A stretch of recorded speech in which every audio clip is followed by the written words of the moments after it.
This year, casting my vote felt more like a mission than a right. My husband and I have had our political disagreements for a while now, but I always went along with his views, or at least let him think I did. He's one of those we're in this together types, who treats everything like a team decision, and for the longest time it was easier to just nod along than to deal with the fallout. But this election was different. This time, I knew I wanted to vote my way. The first sign of trouble came with the arrival of our mail-in ballots. He dropped them on the kitchen table with a grin, saying, "Perfect, we can fill these out together tonight." I forced a smile, but inside my stomach was in knots. I'd been counting on some privacy, but he was determined. So that night, when he grabbed his pen and called me over to join him, I told him I needed more time to research some of the candidates. He looked a little confused, maybe even annoyed. "Don't overthink it," he said. "We've talked about this. We're voting the same way, right?" I nodded. "Yes, of course. I just have a system," I said. I didn't really have any sort of system, but he didn't know that. Though I could see that he was a bit frustrated, to my relief he left it alone for the night. Over the next few days, I kept dodging his suggestions to sit down together and get it over with. I'd wait until he was busy, then shuffle the ballots around like I was about to fill them out, only to put it off once again. Each time he gave me this look, curious and irritated. I knew it was only a matter of time before he'd press me harder, and I couldn't risk that. Last night, he couldn't wait anymore. He sat down at the kitchen table, pen in hand, and completed his ballot. He left it there, assuming I'd sit down and do the same with mine. I smiled and told him I'd get to it, and that I'd probably stay up late tonight working on it. He rolled his eyes, clearly exasperated, but left it at that.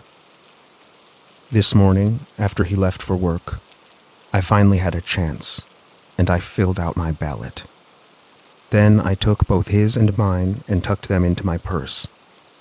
I planned to drop them off at the post office without him even knowing, until he came home unexpectedly just as I was stepping through the door. He saw the edges of the ballot sticking out of my purse, and his face darkened. "Why are you taking those?" His voice was low and suspicious. Panicking, I took a step back and pretended to slip. I dropped both ballots into a deep puddle a few feet away from the entryway, and they were immediately ruined. He stared at me in disbelief and narrowed his eyes. He didn't say anything, but the tension between us was almost suffocating. I apologized and made an excuse and said I was just going to drop them off on my way to the grocery store. But he just stared at me silently. With our ballots destroyed, our only option was to go vote in person. He insisted we go together, casting a long, searching look at me every few minutes as we drove to the polling station. My mind raced with worry as I could feel his suspicion growing. And every time he glanced over, I felt like he saw right through me. When we finally got there, he was determined to follow me into the booth. "We'll vote together," he said, his tone more of a command than a suggestion. My hands clenched around my bag. I felt that same sinking dread as before, wondering if I'd come this far only for him to cast my vote anyway. But when we checked in, the poll workers gently reminded him that booths were private, and he'd have to wait for me outside. He reluctantly backed off, though I could feel his eyes on me as I walked toward the booth. Alone at last, I exhaled, letting out all the tension that had been building for days. I stared at the ballot, feeling the pen in my hand, and for the first time in ages, I felt free. It was just a small act, a mark on a piece of paper, but to me, It was monumental. I was finally making a choice for myself. I hesitated as I finished, my pen hovering over the final box. It felt like somehow he would know, but I pushed that thought away, completing the ballot with a steady hand. Then I folded it, dropped it into the box, and left the booth, hoping my face wouldn't give me away. He stood there waiting, watching me with that familiar scrutiny. He didn't say anything, just nodded slightly as we walked out. But I saw a flash in his eyes, and I knew that he knew. Maybe he didn't know exactly what I'd done, but he did sense a sort of shift between us. On the drive home, he was silent. I stared out the window, watching the city blur past, feeling both exhilarated and terrified. If he had any idea what else I've been planning, the divorce papers I have hidden at home, he'd probably be even angrier. But for now, he didn't know. All he knew was that something was different. It's strange how a single vote can feel like both an act of defiance and a promise of freedom. In a few months, I'll be free from this, from him, from all of it. And maybe then I'll be able to make my choices without looking back over my shoulder, without fear.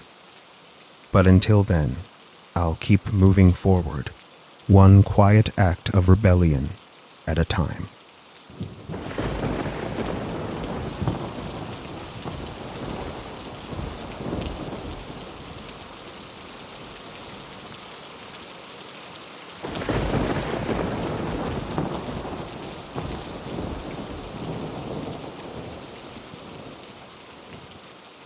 Today was my first time voting in a big city. I moved here last month, and while there's been a lot to adjust to, I'd been looking forward to casting my vote. There's an energy about a place like this, an unspoken pulse running through the streets, and I thought I'd finally get to be a part of it.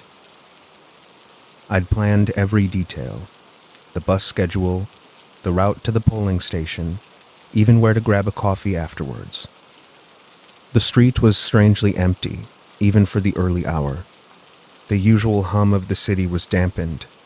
I stood waiting for the bus for what felt like ages, when I heard an engine rumbling down the street. It was a van, an old gray utility van, the kind with windows covered in paint-splattered panels and dents along the side, slowed to a stop right in front of me. There was a sign taped to the passenger door, "Free shuttle to polls." The driver leaned out the window, fixing his gaze on me. His face was eager. He smiled, but his eyes were blank, expressionless.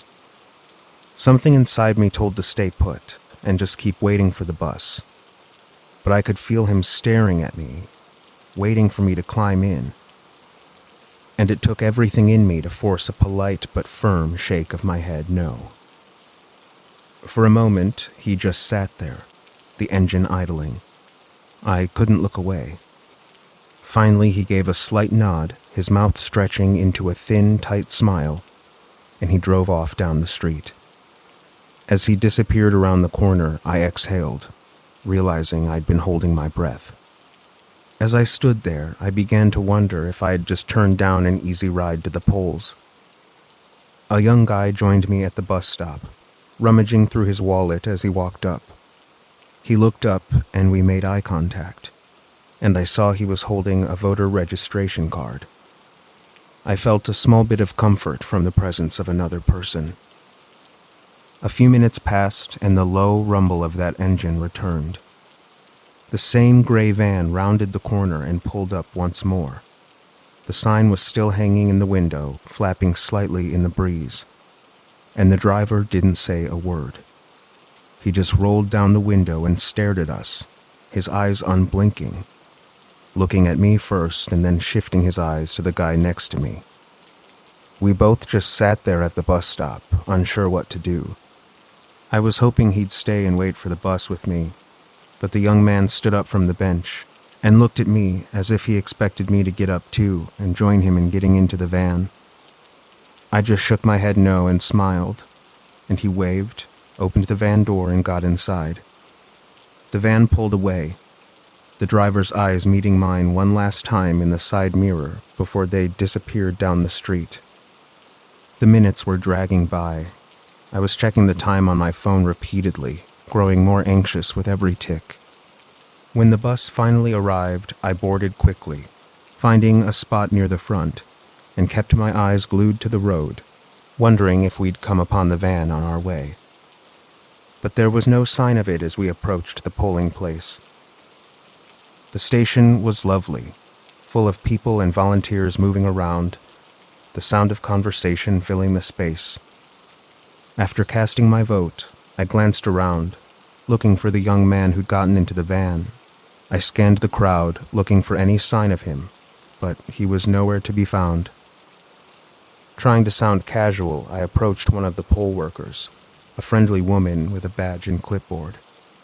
"How often do the shuttles arrive?" I asked. She gave me a puzzled look. "Shuttles?" I mentioned seeing the free shuttle to the polls sign, and she had no idea what I was talking about. My stomach twisted as her words sank in. I muttered a quick thank you, forced a smile, and walked outside. On my way home, I couldn't help but glance over my shoulder, scanning the parked cars and the shadowed alleys. I hurried home and went inside and did my best to forget about what had happened earlier. But I couldn't help but wonder, who was driving that van? Where did they go? And what happened to the nice young man that I met at the bus stop?